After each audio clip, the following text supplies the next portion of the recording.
आज का stock of the day है अशोक लेलैंड। अशोक लेलैंड हिंदुजा ग्रुप की फ्लैगशिप कंपनी है। ये company medium and heavy commercial vehicles में इंडिया की सेकेंड लार्जेस्ट मैन्युफैक्चरर है। कंपनी के 70% volumes medium and heavy commercial vehicle से डिराइव होते हैं and balance 30% light commercial vehicle से।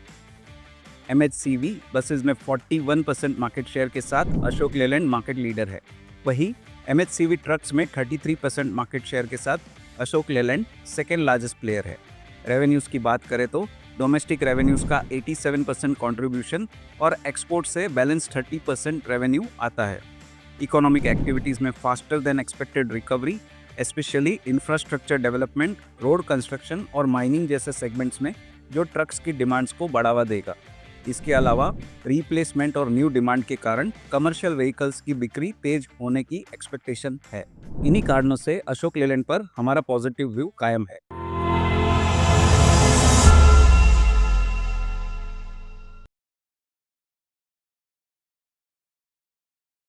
Investment in securities market are subject to market risks. Read all the related documents carefully before investing.